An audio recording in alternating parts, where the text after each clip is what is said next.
Must be visiting hours, cause my friend is back!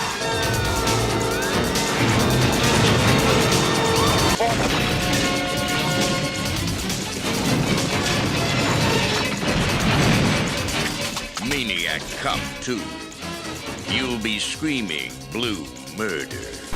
This week, we're talking about Maniac Cop2. Maniac Cop2. The second collaboration between Larry Cohen and William Lustig. Possibly William Lustig's greatest work. He produced, He wrote, and directed? No, he produced and directed, and it was written and produced by Larry Cohen. Cohen, okay. I thought he had done all three. I guess I misread the credits. Oh, no, it was the same as the first one. This was produced by and written by Larry Cohen and directed by William Lustig. And, at this point, despite Maniac Cop being a hit, Shapiro Glickenhaus had disbanded by 1990. So another studio came in and bought the sequel rights and put Maniac Cop 2 into production. So Maniac Cop 2 is a direct continuation of Maniac Cop. Pretty much immediately. Yeah. In fact, it starts off with the finale of the first one. We're jumping in, and actually, that's pretty much all the context you need, right? Yeah, so the film begins with the ending of the original film, which is basically the Maniac Cop is speared with a steel rod and then plummets off the docks into the water. That great stunt, again, by Spiro Rosatos. He did the first one as well, then? Yes. Dope. And is he the one flying off that side of that truck? Yes. Doing the backflip into the water as the car great stunt. Flies off? Yeah. It is insane. So I'm happy they recycled it to do that. While we're talking about these stunts, the stunt coordinator, Spiro, he's currently, or not, maybe not currently, but he's got a star-studded past. The guy's worked on the Star Trek, a number of those series. He's been working on tons of TV. He's got multi-awards, the Taurus Best Stunt Coordinator for Bad Boys 2, which has the most insane technical stunts ever. He's done Swordfish and Face Off, Herbie Fully Loaded, Gary. Herbie Fully Loaded? Yeah, Spiro's the biggest stunt guy in Hollywood right now. Darkman, Batman 2, freaking Scream 3, Fantastic 4. Huh, Gary? Are you seeing a pattern here? RoboCop, Beverly Hills Cop 2, and then Police Academy 2. This guy's not a stranger to sequels, I think is my point. So it's fantastic that he's back. He's back for Maniac Cop 2 to do some insane stunts. Because at its base level, Maniac Cop 2 is a joyride of sweet stunts. Yeah. Yeah. If nothing else, it is pure enjoyment of dope-ass action sequences that just many action movies can't even hold a candle to. Yeah, no, it's pretty impressive. So, like I said, the movie is a direct continuation of the first film. And, this time Matt Cordell is back from the dead, but he's acquired a badass police cruiser. Yes. 1967 Chevrolet Biscayne. It's pretty badass. Takes it right out of the junkyard on the dock where he died again. Yeah, there's a little opening title sequence in the junkyard, and then the car starts up. Weird, scary baby laugh. Yeah, well, the weird kind of nursery rhyme music, which I really love. That's what kind of gives Maniac Cop its weird kind of ghost story vibe. It's very subtle, and it's used here and there, but yeah, it's got this little tinkle theme. Yeah, so anyways, the car starts up. We get a sense that the Maniac Cop is back. He's got a car this time. First scene that we see is Marco Rodriguez holding up a convenience store. He walks in and kind of stumbles around and puts some shit in his pockets. Wears a trench coat, is clearly having a gun, has bad teeth, clear signs. He's up to no good. Anyone walking around with a trench coat under their, or a shotgun under their trench coat, Gary? Can't trust him. Yeah, up to no good. He points the gun at the clerk, and the clerk hits the silent alarm. So the audience sees that he's alarmed the cops or whatever. But what's funny about this scene, Russ, is that at one point Marco Rodriguez shoots the light in the sky, and then they cut back to him. And he's pointing it at the guy behind the counter. He's like, "You're gonna be all over the walls next." And it's obvious they must have cut out a scene of him shooting other stuff or something, because it doesn't make any sense. He didn't blast anything all over the wall. Right, sure. So I'm guessing they cut out like scenes of him shooting groceries. You know, editors, the MPAA or whatever, they just want to keep it edited. So Yeah. it's a damn shame. You got to keep every squib. I say, if you're gonna shoot a squib, keep that in the film. Yeah. Reshoot it. Reshow it 3 times. Yeah. So it's kind of a weird edit, and then he starts making the guy scratch off lotto tickets, which is pretty tense. Mm-hmm. Holding the gun to him, being insane as he does, and he wins $5,000. Yeah, he's getting losing card after losing card, and then he finally gets one. And the Maniac Cop shows up, and the first time we see Matt Cordell, he's like kind of backlit. You don't really see a lot of his face detail.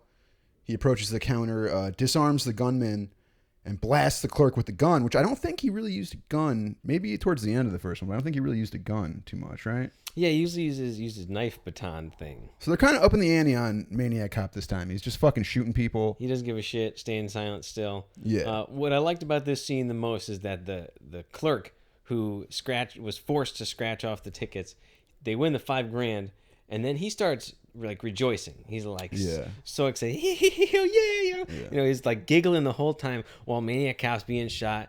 And then, he's totally focused on this ticket, and he's just like... Yeah, he's celebrating way too early. Like, and meanwhile, there's guns going off. The cop and the guy are still fighting. He really has nothing to celebrate. Goodness is his own reward, eh? Yeah. And then, he gets blasted because greed or something, right? No, Maniac Cop kills him. But exactly. But his greed blinded him.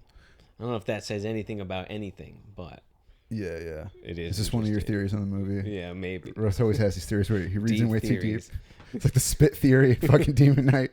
Yeah. So he blasts the guy behind the counter and he gives the gun back to Marco Rodriguez. Yeah. So basically, the Maniac Cop is an agent of chaos at this point. Sure. He's not even just killing innocent people. He's actively helping criminals. Right. And trying to start shit. But at the same time, he didn't give the guy money. He just killed and then gave the guy the gun and then forced him to like go off, right? And then Marco, he runs out and he gets shot by the police. Well, that's what's really great is he runs outside with the gun and he's like, "It wasn't me, it was one of you," and he gets blasted by the cops. It's a great scene. Way overboard too. They So shoot him many way too much. Like, all right, yeah, you got him. He shot him 9 million times, and then they blast him with a shotgun and send him through the plate glass window. It's epic. So in the next scene, officers Jack Forrest and Teresa Mallory, played by Bruce Campbell and Lauren Landon, are being put back on duty by Deputy Commissioner Edward Doyle, who's played by Michael Lerner. What else has he been in?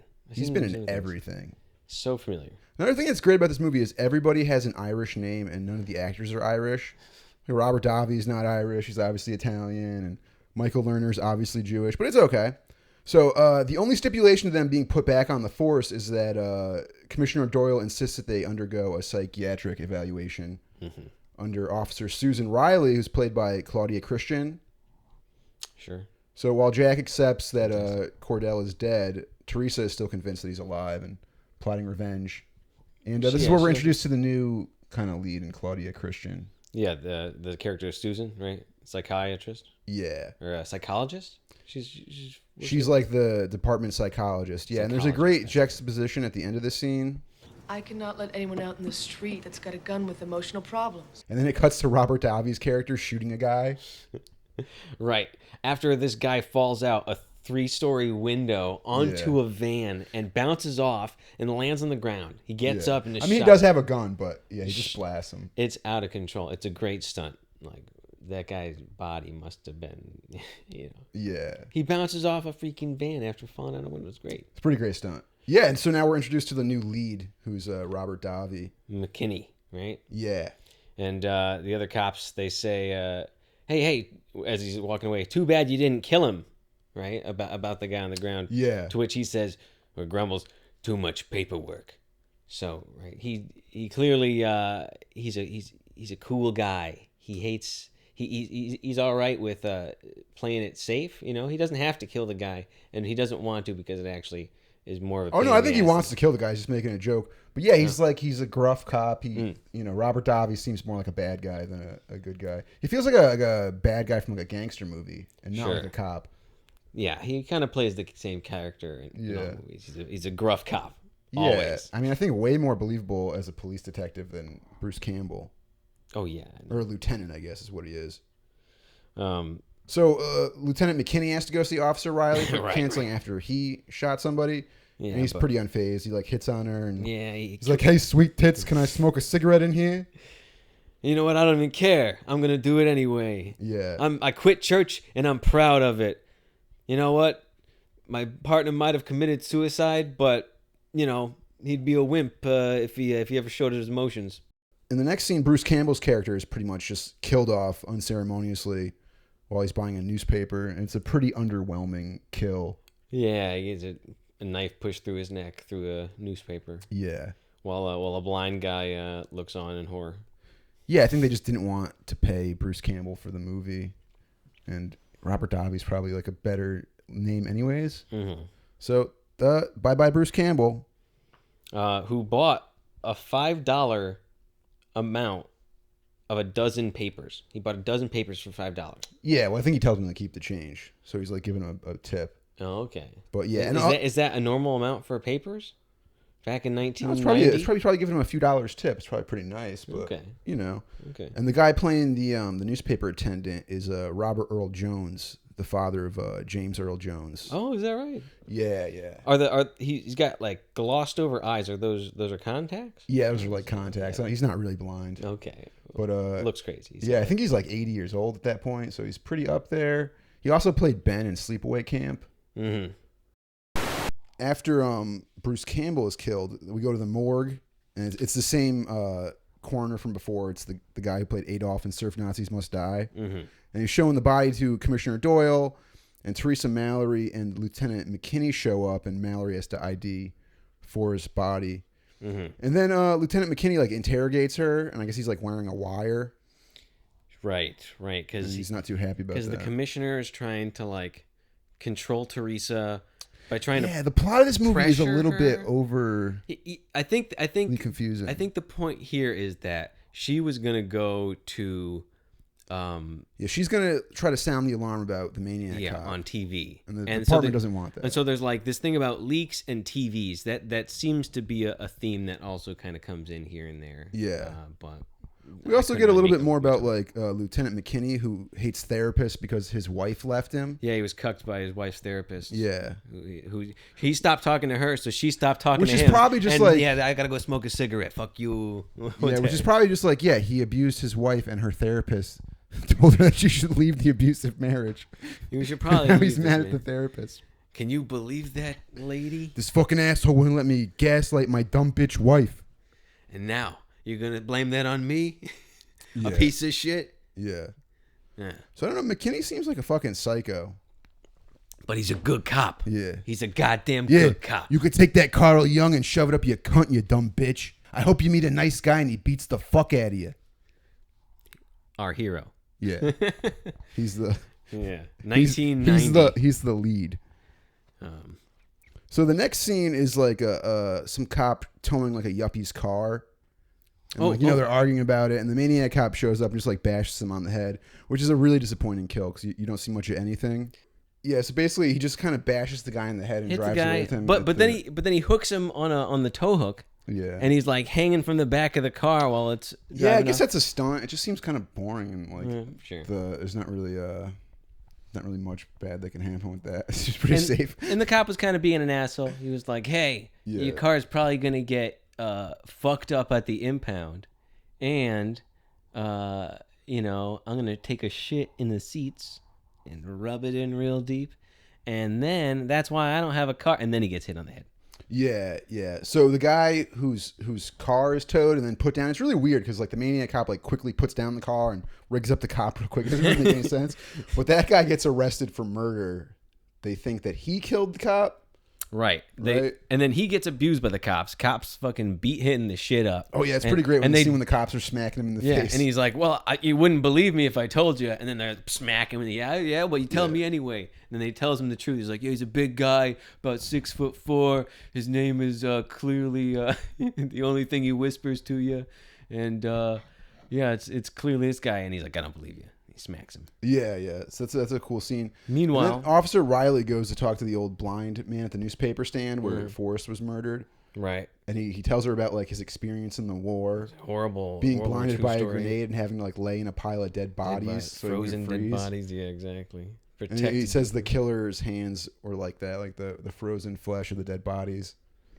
Which is, it's a pretty creepy performance, but yeah. Yeah. So Then McKinney. yeah, McKinney's trying to wave the flag that Cordell is back, Mm-hmm. and the commissioner still doesn't believe him. And then there's the new commissioner because obviously the commissioner got killed at the end of the last one. Right. Yeah. And then Teresa decides to appear on a talk show to talk about Cordell. And this is where like Riley goes to her apartment and they basically like get these two characters together, which is really weird. But anyways, Yeah. they both get into a cab together.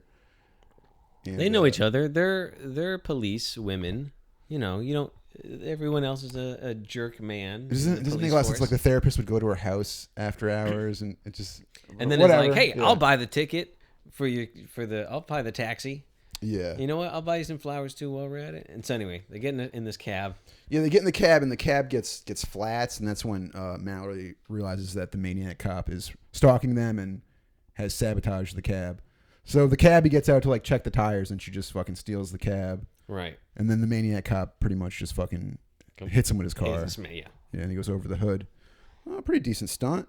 And then there's a great chase scene with the it's Maniac Cop chasing the two girls in the cab as the tires are getting worse and sparks are flying everywhere. So many sparks. I don't know if that was like a natural occurrence of sparks, but they are ripping around corners like, doing drifts on these Yeah. ripped off tires. Yeah, it's definitely an rims. effect where there's like thin tires that you can't see and they're using sparklers.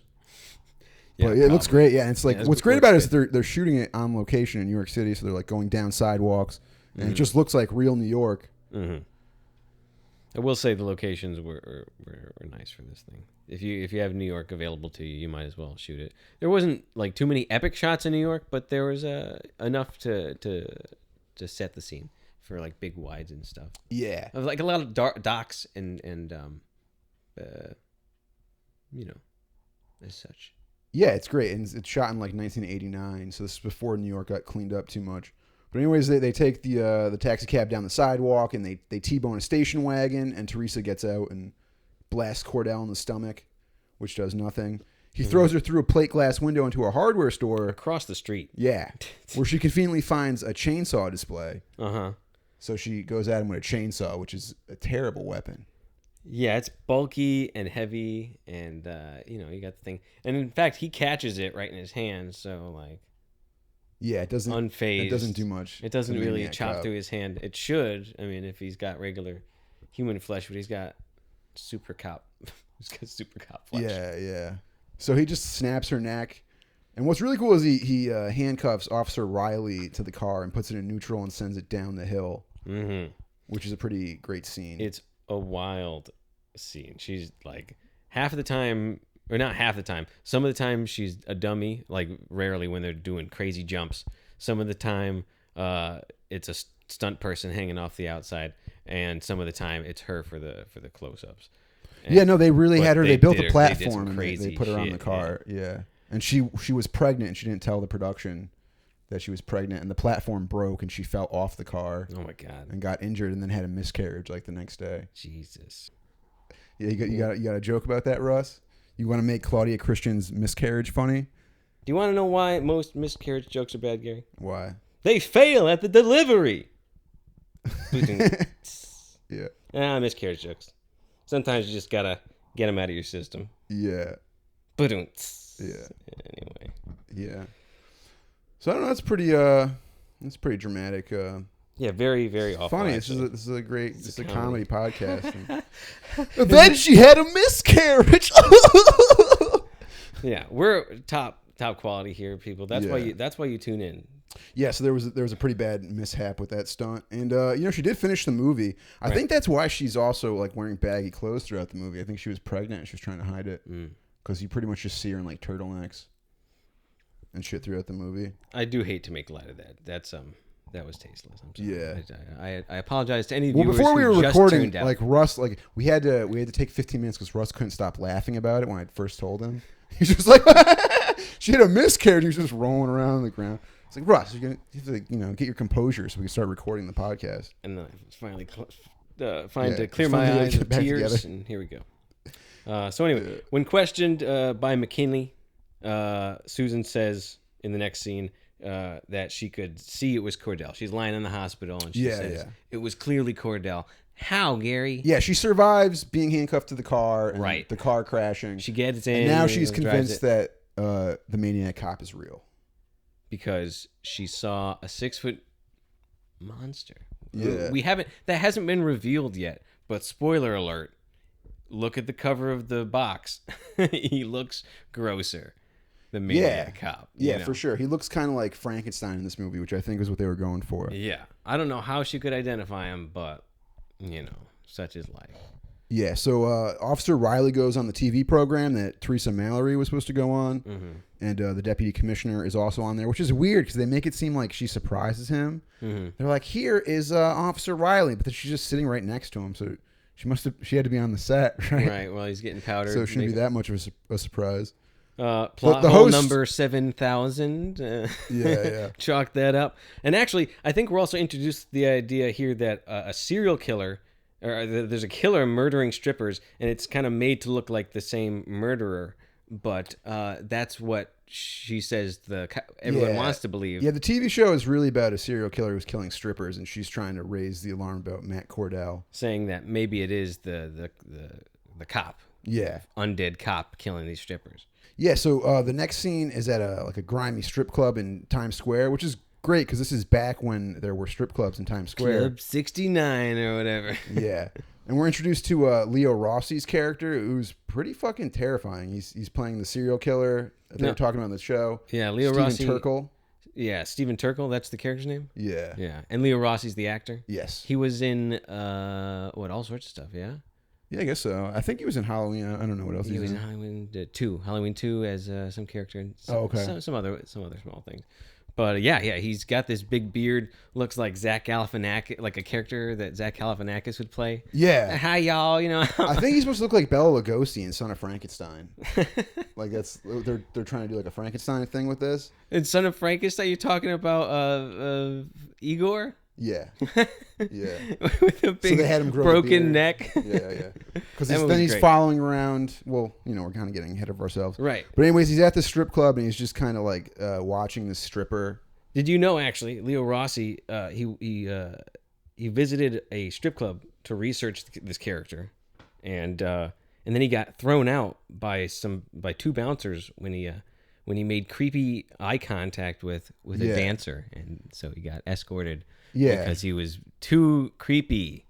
Yeah. And it works, for this character for sure. Yeah, he went to like one of those places where the glass raises up and there's strippers, and he was just staring them directly in the eyes. Because usually, somebody at one of those places is going to look at the girl's boobs and her body and stuff, and he's just making direct eye contact with them. And extremely unnerved them. Off-putting, I suppose, yeah. If he had the big beard, for sure. But yeah, strip clubs... They're just weird, dude. I was watching this movie, I was like, ugh, strip clubs. I don't know. Is that a grimy strip club? It seemed like they had, like, nice women. They weren't horrible dancers. The music was fine.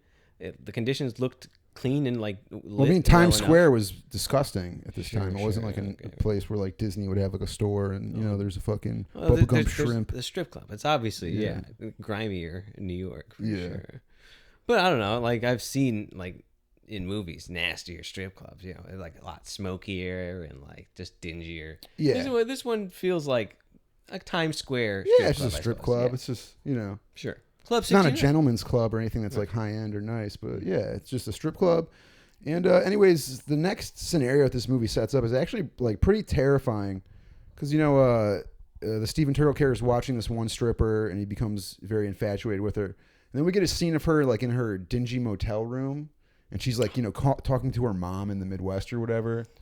She's got a couple of nice trophies, or like high school trophies sitting around, and like so it's a picture headshots of her. She's trying to be an actress clearly or something. Yeah, she's obviously like a young lady who moved to the city, and is lying to her family about what she does for a living. Yeah, so she's BSing her mom about her like secretary job and all this bullshit. Yeah. And suddenly someone starts trying to like force their way into the door. Very terrifying, actually. Yeah. And then he just busts right through the window and like mounts her like a fucking psychopath and screams, "I feel like John Wayne." It's pretty fucking terrifying. It was a terrifying scene. He never actually says what he's going to do, but it's always it's a threat. Yeah. Well, there's no nudity. Zach Galifianakis is like, right. Yeah, there's no nudity. It's not like there's an explicit rape scene, but it feels extremely uncomfortable. Yeah. Not to mention, she called the front desk while this was happening, while the door's shaking, before he breaks into the window, and asks for help, and the front desk refuses to help. Oh yeah, they're like, "What do you expect with this line of work?" Yeah, pretty rude. And she's like, she's a stripper, not a prostitute. Yeah, at a hotel like that in New York at this time, I'm assuming the front desk doesn't want to get involved in anything. They probably just called the cops. But anyways, yeah, it's terrifying. He's like on her and he's smacking her in the face, and she's like, "What are you gonna do to me?" He's like, "What do you think I'm gonna do?" And he's pretty fucking terrifying. Well, maybe he's not gonna do anything serial bad. Killer. He never says. Maybe he's gonna. No, make he does. her He says he's gonna kill her and he's gonna add her to his collection. Right. Yeah. Well, he's gonna add a picture to his collection. Yeah. He doesn't say he's gonna kill her. He's just gonna take the picture and smack her. He's gonna add a picture. What do you think I'm gonna do? I smack you? I'm gonna get you some roses. I'm gonna treat you real nice. Yeah. No, he's fucking psycho. So the door busts through. Yeah. Okay. So the Maniac Cop bursts in, and like at this point, like it totally breaks the tension because you're watching this, you're just like, "Oh, this is fucking uncomfortable." But then the Maniac Cop bursts in, it's kind of becomes a goofy movie again, and he starts choking her. I think real cops show up and they basically escape. Yeah, Maniac Cop kills them all. I do want to say also. No, I don't think Maniac Cop kills any of them. I think they just jump out a window. Turkle brings Cordell to his apartment, which I really can't tell what his apartment is supposed to be. I guess it's like in the sewer or some shit because there's like a weird reflection of water, but it's really hard to kind of figure it out. Yeah, he is in a weird basement. It's New York. He's got a. He kind of like he's able to like murmur his name to Turkle when he asks him. And I think, like I said, they're supposed to be kind of like Frankenstein and Igor. I'm pretty sure the director, was intentionally going for that. Sure. And from what I hear, the makeup for the Maniac Cop was pretty time-consuming and not fun. And he couldn't eat through it. He's missing his nose. He's got these weird cut lips. He's got weird slice from before. He's like zombie version. He barely even looks like he did before in the past movie. Yeah, and I guess that's because he spent time like in the water. He's supposed to be like a waterlogged. Swollen. He blew off his nose. Yeah, his nose is fucking rotted off. But there's a heartwarming friendship between the serial killer and the Maniac Cop. Yeah. And Turkle is even bummed out later when he has to leave. Wait, I can show you my murder victim picture collection. We can light some candles, It'll be real romantic. Yeah, and it's like the Confessions of a Serial Killer guys, like Otis Toole and like the two serial killer buddies. Mm-hmm. Sure, just like, what do they do? What are those guys? There were two serial killers that were like, there was like two of them. They were like a duo, which is rare because usually serial killers are like lone. But they teamed up and murdered. Yeah. Nice. Yeah. I mean, if you're going to do it, strengthen numbers, dude. Yeah. If they're looking for one serial killer, who's going to be expecting two serial killers? But the stripper that Turkle attacked escapes.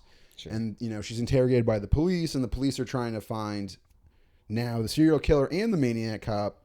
So they go to strip clubs, and they're trying to, scope out for Turkle. We got to find this guy. Yeah. We got to go to strip clubs.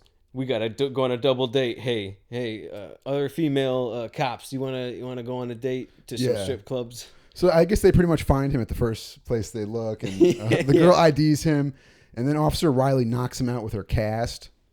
Mm-hmm.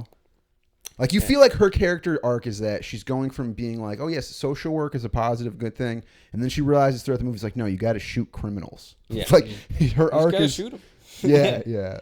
Because that's the message here, right? That's kind of the thing too. We got to remember our Maniac Cop in the first one. He was first. It's just his backstory. We did there was a shower scene, re-scene that we showed earlier when Turkle and Cordell are conversing in the basement, where they re-show the shower scene of him getting cut in the mouth and everything of that nature, but. Before that, he was a cop who took the law into his own hands, right? And he would shoot first, ask questions never, and that was his thing, right? And he was hailed as like an extreme cop, but a good cop, right? a lot of people look to him as heroes, and yet he went to, or a lot of cops look to him as heroes, but then someone turned him into court or something, right? And then he goes to court and he was put in prison where he was then slashed in the face and died. Yeah, he gets betrayed by all the corrupt people in the police department who are like taking payouts. He tries to go after them, and they throw him in jail with all the criminals that he's been arresting, and he ends up getting killed. I see. Okay, so yeah, like I was saying, the Susan Riley character. Mm-hmm. At this point now, she's just in a cop's uniform shooting a gun. Like her character arc is to realize that the social work aspect of her job is useless, and she has to be a real cop. Even though shooting this guy does nothing, she knows that, and she's actually said it earlier in the movie. So yeah, maybe that is her arc, Gary. Yeah. Maybe it's her realizing, hey, you just got to shoot no matter what. Even if it doesn't kill him, you just got to shoot. Yeah. So Turkel is arrested and brought to the headquarters, and he's put in a cell. And there's some cool cameos here because Danny Trejo is like one of the guys in the cell. Just chilling, saying nothing. Yeah, so he doesn't get billed. He's pretty much just a background player. But Clarence Williams III is in there. He's the crazy guy? Yeah, he's one of the criminals. Mm-hmm. And Turkel is pretty convinced that the Maniac Cop is going to show up and break him out. Mm-hmm. And he basically does. They're in the firing range. You know, this is after Susan Riley does an awful job shooting at the target. There's a bunch of cops in there. Mm-hmm. And Cordell basically just emerges from the back of the firing range and blasts about a half dozen cops. Pretty great squibs and stuff. It's a really good scene. Yeah, it was well cut together. Yeah. And then after he kills all these cops, he basically trades his little revolver for a bigger gun. Yeah, a assault rifle of sorts, right? Yeah. So like I said, the Maniac Cop is just shooting people with guns in this movie. Yeah. And It then kinda ups it. And that's what he does. Then he continues. He just starts walking through glass doors. He just literally doesn't open doors. He just walks through them, shattering them and exploding the bottom, and shooting people with his gun. Yeah, he starts going through the office. It's pretty fucking great. Like great scrib work and lots of glass breaking and like people on wires and things. All right, it's really good stuff. Yeah, again, walking through doors. I want to say that because it's like right here. It's almost a metaphor of going straight to the top, you know? He's pushing through barriers of bullshit and going straight to he's going to the commissioner. He's trying to get to police chief. Yeah. He goes into the commissioner's office and he basically like throws the commissioner through like 4 walls. It's pretty fucking cool. Yeah. If you like watching cops get killed, you could just like throw on body count and turn the sound off and really enjoy this.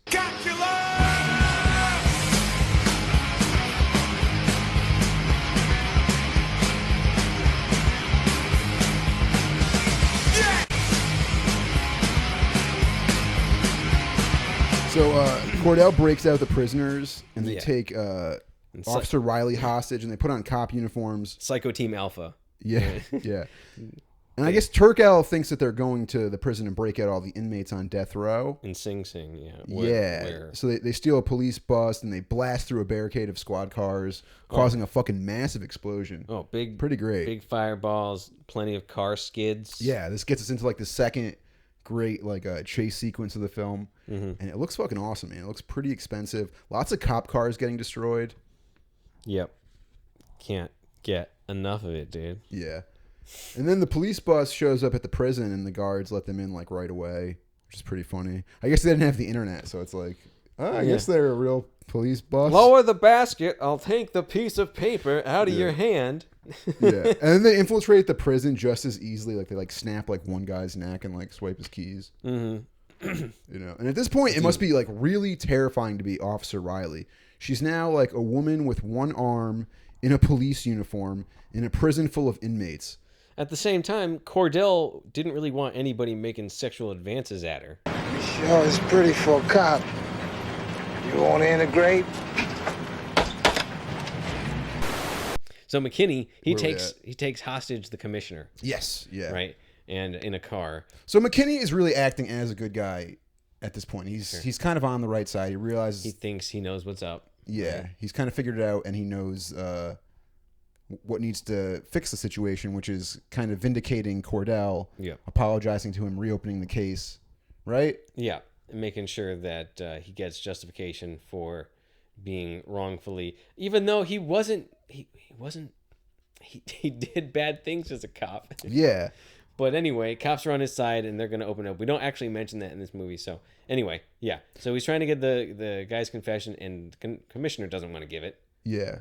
Until he does. Yeah, he convinces him to do it, and they go to the prison. And he's basically like communicating with Cordell through what are those things? The bullhorn. Yeah, bullhorn. He's like, we're gonna reopen the case, and it was all our fault. So you're saying Cordell, deep within the recesses of this prison, having just blasted through another metal door because the door can't fucking stop him, just blasted this another metal door, and now they're gonna let out the prisoners, and the commissioner is like 10 miles outside, like Cordell.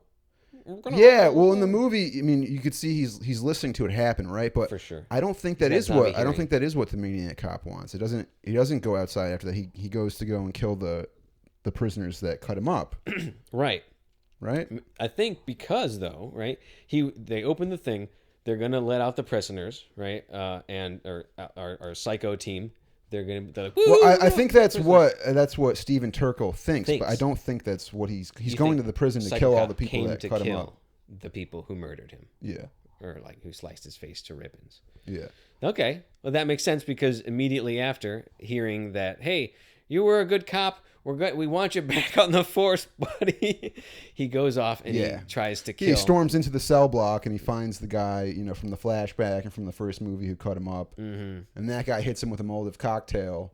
Mm-hmm. And this is where it really gets good because he just fucking, he does this crazy long fire walk where he's just grabbing inmates and fighting with them while he's on fire. And they're going up in flames. They're throwing other people in front and he's lighting them on fire. And it's just such a long, it's like that. It's a top-notch stunt. It's really good. Music video with the guy on fire for like 4 minutes. And then like Turkel feels betrayed, I guess, and he tries to stab Cordell and he just grabs him and he goes up in flames. And here's like the very impressive stunt in this movie. He basically grabs Turkel and they crash through the cinder block wall and fall on fire like 7 stories into a bus. Yeah, it's at least 5 stories, and they definitely fall real fucking far on fire. 2 of them out the wall. It's insane. They've got like 4 angles. They might have a bus-shaped crash pad at the bottom. I tried to pause it to see. Because there's a great stunt. You can see the fact that there are bystanders, but they're dressed like cops. Yeah. And then after they hit the bus explodes and the bystanders are no longer there, But there was probably actually people just waiting to put those people out on fire. Oh, okay, who just flew off a building and make sure they're not dead and on fire. Yeah. Pretty impressive stunt, though. Pretty dope. And actually, right before that, before they go out the window, the actor who plays Turkel, is lit on fire. Like that's actually his arm that you see get lit up. And to before they did the scene, the director did the stunt to show that it's safe and you can do it. And then when they did it, he actually singed his beard because he's got this huge honking beard. Oh shit! So yeah, his beard went up. Yeah, just a little bit. They were able to put it out. It didn't give him burns or anything, but very impressive sequence. The whole interior took 3 days to shoot. All of them, the people flying off on wires and getting lit on fire and stuff. But it's pretty impressive. I think they were inspired by the Thing from Another World, where they set the monster on fire at the end. And it walks into oblivion. Does it attack people while it's coming in on fire? Yeah, I guess so. I don't know. Yeah. I've never seen it. Okay. I don't watch movies from the 50s because I'm not a dork. Yeah. Why would you? Yeah. You're an 80s man. They don't even have tits in them. Yeah, or squibs. Yeah. Hardly. Everybody just grabs their gut. Yeah, just fucking Howard Hughes on set fucking pissing in jars and eating chocolate chip cookies. All right, now fly that plane out of the plane. Do it now. I need an even number of jars to piss in, and I need chocolate chip cookies with 12 chocolate chips in them. So, yeah. So they're dead. They explode. Yeah. Incredibly. Yeah, it's pretty great. Great stunt. And I guess it was like never done at the time. Yeah, something that high, that 2 guys on fire. 2 guys on fire going through a wall and falling. That's definitely could. I think it was the first time. First, for sure. And it's pretty impressive. Pretty dope. So we fade to Cordell's funeral. Yeah, so Cordell finally gets a proper burial in a police cemetery. They pardon him? Oh, I don't know. Did they? I don't know. Yeah, they're saying nice words about him.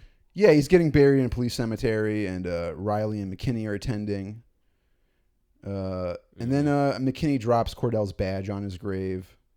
Kind of throws it in there. Yeah, yeah. And he gives a great like spiel at the end where he's like, there's a piece of Cordell in every cop. Every time I arrest some mutt, and I know they'll be back on the streets and whatever. And it's like, yeah, it's like at this point it just feels like this movie just has the same ideology as like every 80s cop movie. And it's like, it's kind of lost any like nuance or satire. You got to shoot first. In fact, he even goes on to say, because every time you pull the trigger, it feels good because that's the thing the lawyers can't reverse, you know? Yeah. It comes down to justice and pressure. There's only that much difference between a cop and a maniac cop. Yeah. So, Gary. I mean, I guess you can kind of interpret that how you want. Yeah. And if this movie is like what this movie is trying to say. But, you know, it just really feels like the movie's not really trying to say anything. It's just kind of a fun movie. Right. And then some kids laugh and sing, and the wind blows, and Cordell smashes through his coffin to grab his badge. He's back in business, baby. Check out number 3. Yeah, I mean, it's just pretty exactly how this movie should end. Yeah, right. We want sequels. Makes a lot of sense. Why would he stop?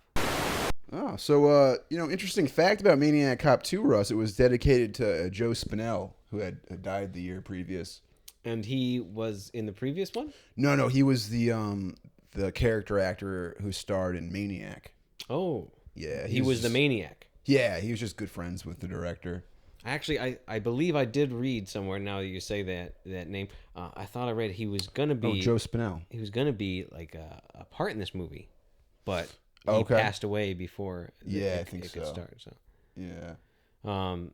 There's actually a number of tie-overs. Leo Rossi actually was in the first movie.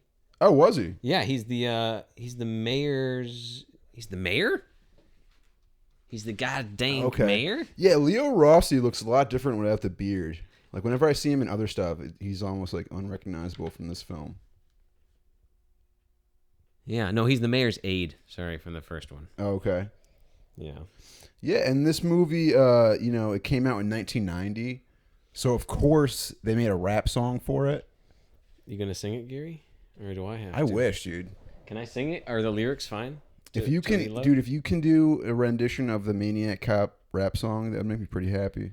Maniac Cop rap. Yeah. But from what I hear, the composer had to write the lyrics, and he was very resentful. Of the composer who did the rest of the music. Yeah. Because usually the end of the movie is like when the composer can, you know, showcase like the best pieces of music. Instead, they had to do the rap song. For the credit. Yeah. And they just like hired some like rap guys to come in and do the vocals. Yo, wait a minute. What's that? Something is sneaking around the corner. Here he come, here he come. I think he's... ah! And then they give this fake like scream. Ah! Yeah. You better watch out when you hear that sound. That means the Maniac Cop's around. Once upon a time he was a super cop, but the bad guy framed him to make him stop. They put him in prison where they tried to kill him, but he broke out. Now he's the villain. Bullets don't kill him. I know, like, I know it should, like, what? Yeah, whatever.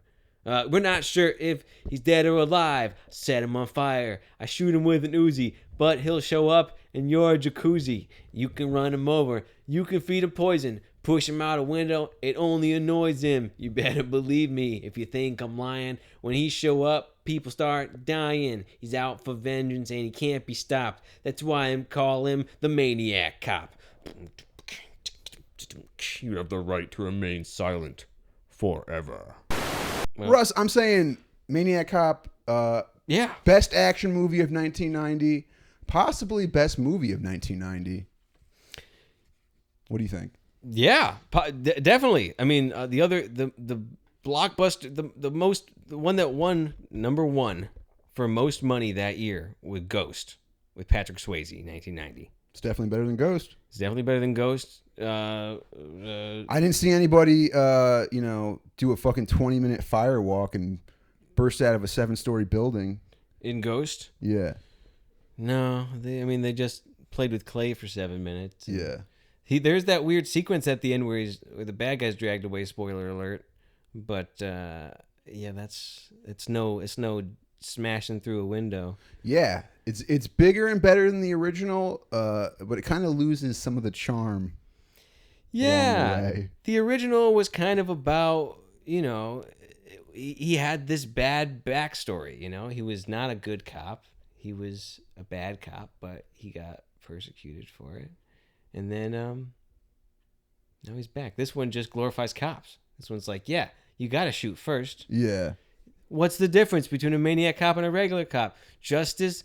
What? The only difference is this Maniac Cop, he went a little bit too far. You know what I'm saying? Because, yeah, I like to shoot people in the backs too, but this guy, he went a little bit overboard. You know? Good cop. Yeah. No, I mean, I like Robert Davi, but yeah, the character doesn't. Yeah, the character has no character arc. No, he's very just a straight guy. That's all he does. He's a straight cop. He's badass. He's not going to learn his lesson ever until Maniac Cop 3. No. He might arc. We might see him. Oh, I don't think he came back from Maniac Cop 3. But he does what's right for Cordell, so he's basically the good guy. He just doesn't really act like a good guy. He's not very sympathetic to his partner who shot himself. He's definitely not as sympathetic or as likable as the Tom Atkins character.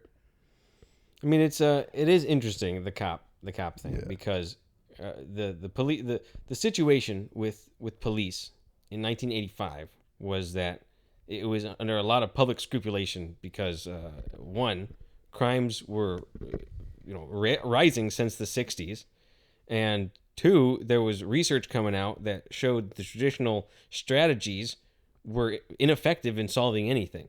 And so, more unrest and a rise in crime. Freaking, it was 161 violent crimes per 100,000 people in 1960, and it was 558 in 1985. So that's a very it's freaking huge. At this time, crime was bad in New York City. Yeah. So I'm assuming that kind of informs the world of the movie. And the movie does have a great, like, creepy, seedy New York atmosphere, which feels like extremely organic because it's just real photography of New York City in 1989. Mm-hmm. And this one, even more than the original, they shot a lot in New York City. Mm-hmm. And they had the budget. This was 4 times the budget of the original. Yeah, so they were able to do a lot of things on the streets. They're doing chase scenes in the streets. They're flipping cars and from what I hear, it was like Christmas time, so they just like gave the cops lots of overtime, and they were more than happy to have the film production going on, so they can make a lot of extra money. That's funny. So it worked out well.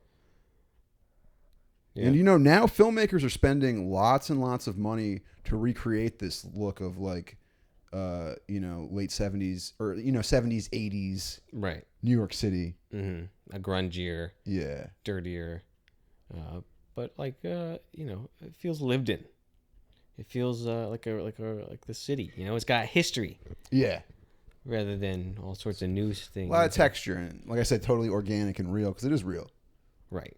Yeah. But this is a great movie. I think it's probably William Lustig's best film. This was the second collaboration with Larry Cohen, and they ended up making 4 or 5 films together, and this is probably the best one. Mm. Did they go on to work on Maniac Cop 3 together? They started working on Maniac Cop 3 together, and they both quit during production, so it ended up becoming like an Alan Smithy, which is the name that they use when the director doesn't want to be credited. Okay, so they did go ahead and make it, but then they got uncredited. Yeah, but hey, they do have Robert Zadar. Yeah, so they in Maniac Cop 3 returned for that. There you go.